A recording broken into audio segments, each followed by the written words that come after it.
Hi everybody, my name is Will Marshall and I work for 826 Boston, a youth writing and publishing center located in Roxbury in Boston, Massachusetts. This is the third part of our remote college essay series. If this is your first time tuning in, I suggest you start with part one, but today we are going to be talking about outlining. I'm going to introduce a outlining framework called Kernel Essays, which will help you plan out how you want to tell your story.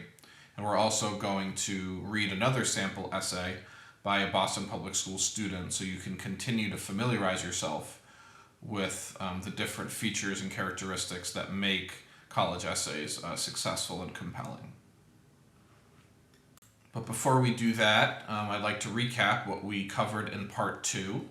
So I introduced you to the college essay prompts 1 through 7 and led you through them one by one, giving you a chance to brainstorm ideas from your own life. I then encourage you to choose 1 or 2 ideas that you're considering writing about and measure them against the 3 criteria that I introduced to you in part 1, unique, impactful, and revealing. So let's go over these again briefly. So what makes a story unique? If you're able to tell a story with enough detail and specifics, then your college essay will become a story that only you could tell.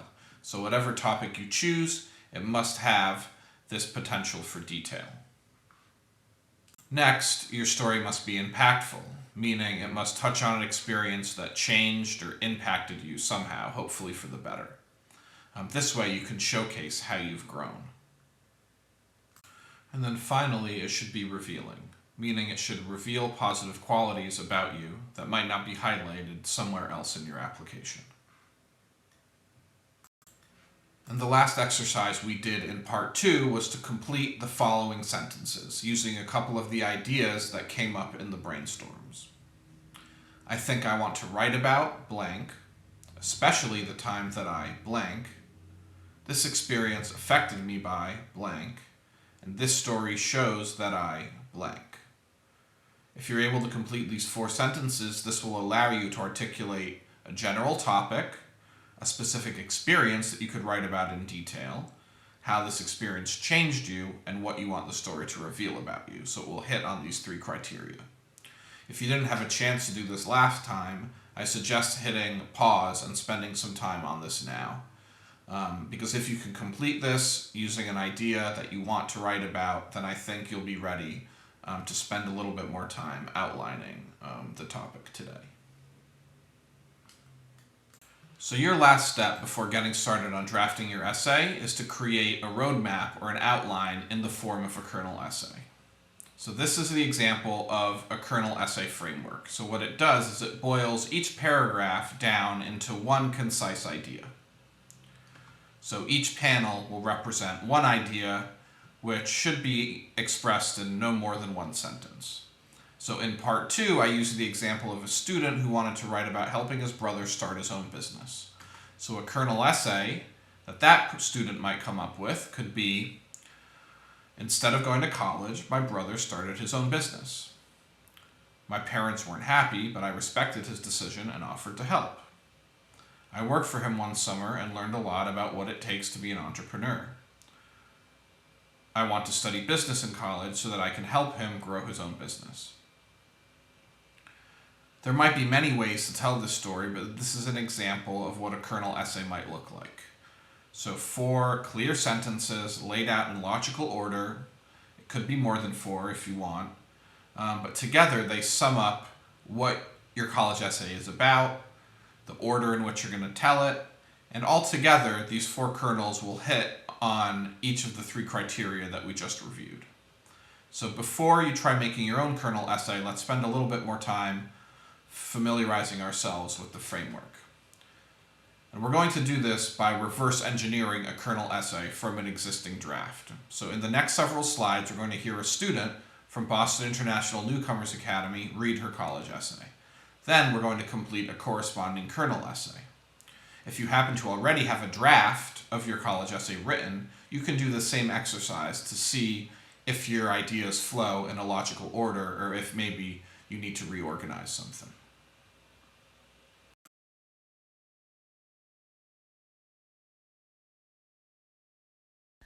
She had that girl? Hear what she said? The class were mumbling. They whispered. They laughed. I landed my pen on the floor where I dropped it until my knuckles went white. I didn't want to sit up and see them again. My face burned. Tears threatened to fall from my eyes. I was a 13-year-old girl who came across the Pacific Oceans with my family to Texas. America, the land of liberty and opportunity, compared to my country, Vietnam. People say that we should be proud of where we are from and what language we speak.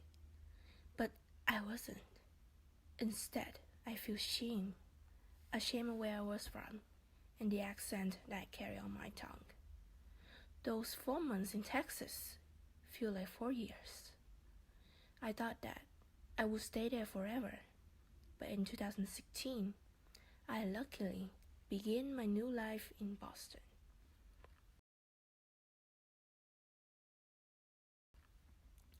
Through 8th grade, 9th grade, and 10th grade, I never talked to anyone. One day in 9th grade, a poster for debating caught my interest, so I checked out at practice. People talk so loud and so fast. Papers flutter around the room, and hands slap on the table. My eyes were empty. My heart pumped so fast that I couldn't breathe. I can't do this. I can't be like them. My mind screamed. After that day, I quit. When I was in 10th grade, I met her again, the debate teacher. She welcomed me to her English class and said, "Listen, you might have quit last year, but it's time to try again." I didn't enjoy my first tournament. My mind kept telling me, go home, go home. However, in the end, I couldn't abandon my partner. So I stayed until 5 o'clock on Saturday. I could feel the burning of my voice with my arguments. The feeling of passions blossomed in my body. My teacher was right. Giving something a second chance guided me toward opportunities to raise my voice.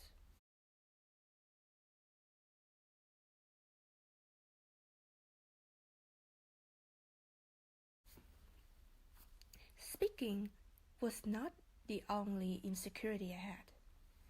It doesn't look like human. It looks so weird. My mom often commented about my drawings. As a little girl, I used to draw a lot. I loved the way my pencil danced on the paper, colored pencils scattered around me. But because of the critical comments of my parents, I abandoned art. I thought that art would never enter my life again. Until one day, the same debate teacher advised me that I better have a summer job. I thought, well, it's time to go back to what I used to love. She recommended a website that helps students find jobs. That was where I learned about Artists for Humanity. During summer 2018, I worked as a painter. I remember standing in a room full of people, paints stuck on the floor, and easel lined up linearly. I remember the fear that tightened my heart, suffocated my lungs, and screamed at my mind when other artists look at my art. I expect more critical comments. However, seeing the happiness and pride in my mentor's eyes gave me the confidence that I need. My parents saw my improvement and accepted my passion.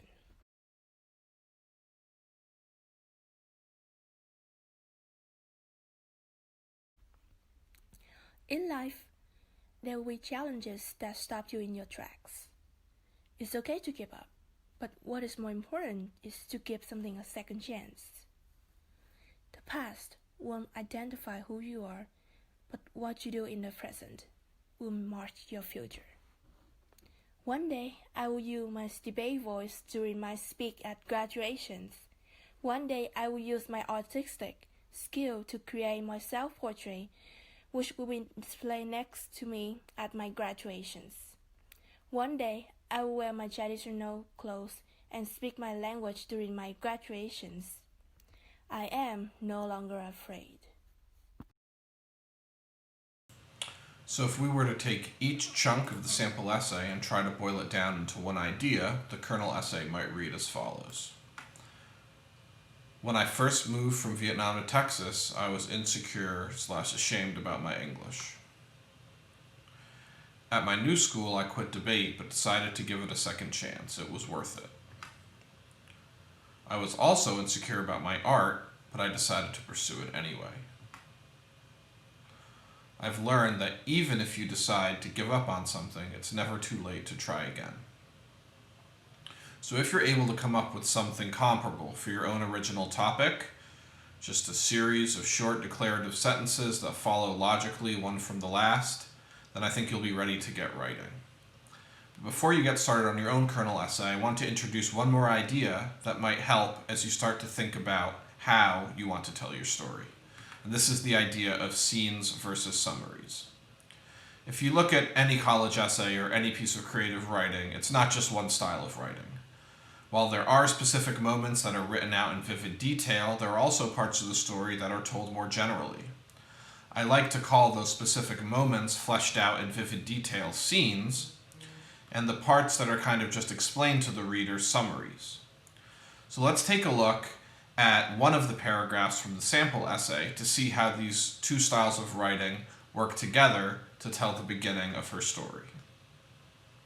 So as many college essays do, it starts with a scene, a specific moment in time that the author is describing in detail. So she's describing overhearing her classmates talk about her accent. She describes what it feels like to feel ashamed, that her face burned. She describes clenching her fists and her white knuckles. And then she switches from showing instead of telling to telling instead of showing. She switches to a summary, explaining a bit more to the reader about why she felt ashamed. That she felt ashamed about where she was from because of the accent that carried on her tongue, which is a very memorable and unique way of putting it. So as you start fleshing out your own kernel essay, which is what you should do next, before you start writing your draft, is give some thought to those moments that are central to your story that you might want to write as scenes, as these are often powerful, captivating ways to hook the reader's attention and to start a story. So grab a piece of paper, or you can do it on a Google Doc, and start mapping out your kernels. So let's review what we've covered in the past 3 videos. So in part 1, I introduced what the college essay is and why it's important, and how it's an opportunity to tell colleges about you in your own words and to set yourself apart from other candidates that might look similar on paper.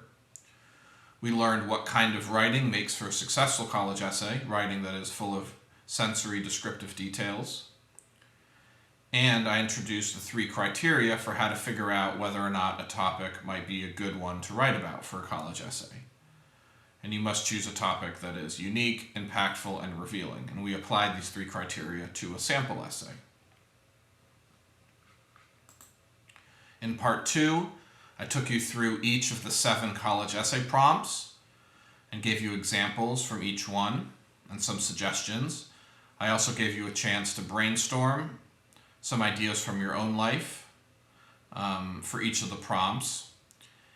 And then finally, at the very end, we did a little exercise to complete 4 sentences using the topic of your choice that you think you might want to write about.